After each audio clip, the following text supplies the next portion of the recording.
वीराने की बस्ती, दिलबर और दिलजान की दास्तान मोहब्बत। वीराने में शाम के साए गहरे हो रहे थे जब किसी बस्ती से दूर घने जंगल के बीच एक नौजवान दिलबर दर्द से कराता हुआ पड़ा था। उसका बदन लहूलुहान था और जख्मों की शिद्दत से वो बेसुध होने वाला था। मौत के परिंदे उसके सिर पर मंडला रहे थे। उसी अथना मैं, एक नरम दिल लड़की दिलजान, अपनी बकरियों के रेवड़ के साथ उस वीरान रास्ते से गुजरी। उसकी निगाहें जब इस जख्मी नौजवान पर पड़े तो उसका दिल तड़प उठा। उसने एक लम्हा भी न गुनवाया और फौरन दिलबर की तरफ लपकी। कौन हो तुम? दिलजान ने लर्जती आवाज में पूछा, मगर दिलबर जवाब देने की हालत में न था। उसकी आंखों में सिर्फ बेबसी और दर्द था। दिलजान ने हिम्मत की और उसे सहारा देकर उठाया। जानती थी कि ये जंगल कितना खतरनाक है और अगर इस जख्मी को यहाँ छोड़ दिया तो वो बच नहीं पाएगा।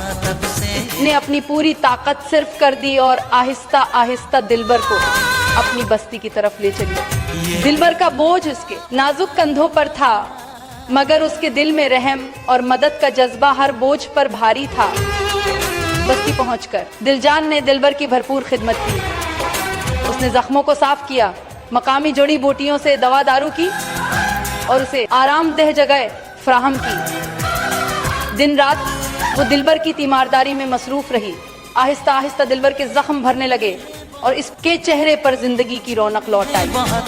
दिलजान ने उसे मुकम्मल तौर पर सेहतमंद होने तक उसका साथ नहीं छोड़ा। उसकी खिदमत और मोहब्बत ने दिलबर को एक नई जिंदगी दी। दिलबर ने सेहत याब होने के बाद अपनी आप बेटी दिलजान की भाभी साहबजादी को सुनाई। साहबजादी ने फौरन खतरे को भांप लिया। तुम्हारा भाई साहब खां शिकार पर गया हुआ है। साहबजादी ने फिक्रमंदी से कहा, वो बहुत गुस्से वाला है।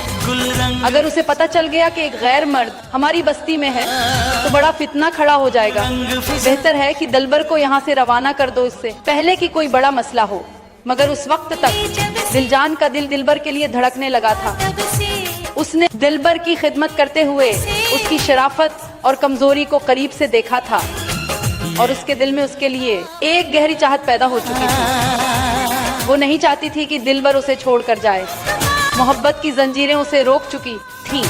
कुछ दिन और गुजरे और फिर एक शाम साहब खां अपने दोस्तों के साथ शिकार से वापस लौटा। उसकी निगाह जैसे ही बस्ती में दिलबर पर पड़ी, उसकी आंखें अंगारे बरसाने लगी। ये कौन है?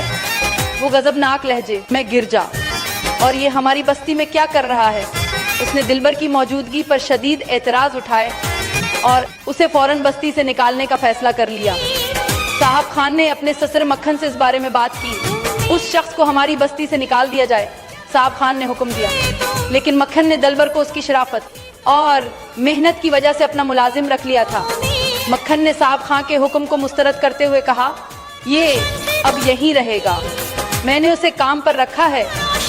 साहब खान का गुस्सा मजीद भड़क उठा, मगर मक्खन के आगे उसकी एक न चली। साहब खान ने अपनी हठ धर्मी जारी रखी। वो हर वक्त दिलबर से लड़ने के बहाने ढूंढता रहता था। मुझे किसी भी कीमत पर उस दिलबर को यहाँ से निकालना है, वो बड़बड़ाता रहता था। उसकी नफरत दिलबर के लिए बढ़ती जा रही थी। एक दिन साहब खां को ये खबर मिली कि दिलजान भी दिल ही दिल में दिलबर को चाहने लगी है। ये सुनकर वो आपे से बाहर हो गया। उसने गुस्से में आकर दिलजान को मारने का इरादा कर लिया, लेकिन उसकी भाभी साहबजादी ने उसे रोक लिया। साहब खां, ऐसा मत करो, साहबजादी ने चीख कर कहा। दोनों बहन भाइयों के दरमियान शदीद लड़ाई झगड़ा हुआ और गुस्से में साहब खान ने अपनी बहन दिलजान को जख्मी कर दिया। दिलजान बहुत जख्मी हालत में थी और उसका दिल टूट चुका था। दिलबर और साहबजादी ने मिलकर उसकी खिदमत की और उसे सेहतमंद करने की हर मुमकिन कोशिश की। इस दौरान साहबजादी ने दिलजान को समझाया, दिलजान, तुम और दिलबर कभी एक नहीं हो सकते।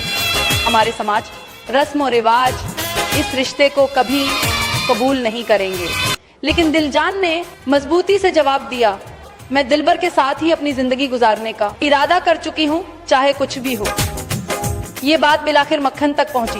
वो अपनी बेटी दिलजान की मोहब्बत की सच्चाई से मुतासिर हुआ और उसने सबके सामने दिलजान का रिश्ता दिलबर के साथ करने का ऐलान कर दिया। साहब खान ने हस्बे मामूल बहुत एतराजात किए, मगर इस बार इसकी एक न चली।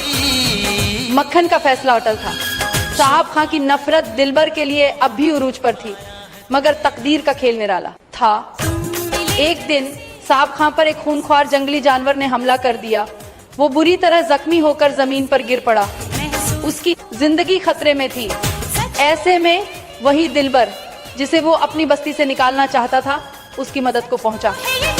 दिलबर ने अपनी जान पर खेलकर साहब खान को जानवर के चंगल से छुड़ाया और इसे जख्मी हालत में सहारा देकर बस्ती की तरफ लाया।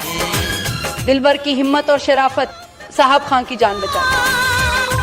इस वाक़ये ने साहब खान के दिल की बर्फ पिघला दी। उसने दिलबर की शराफत और दिलेरी को करीब से देखा। उस दिन से उनकी नफरत दोस्ती में बदल गई। वो अब एक दूसरे के लिए अजनबी नहीं बल्कि दोस्त बन चुके थे।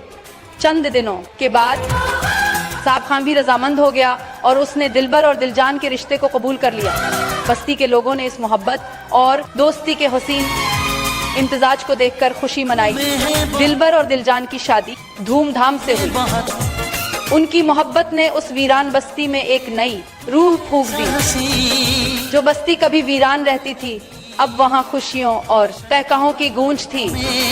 दिलबर और दिलजान ने अपनी जिंदगी की नई शुरुआत की और सब हंसी खुशी रहने लगे। उनकी कहानी ने साबित कर दिया कि मोहब्बत, हिम्मत और खुलूस से हर मुश्किल पर काबू पाया जा सकता है।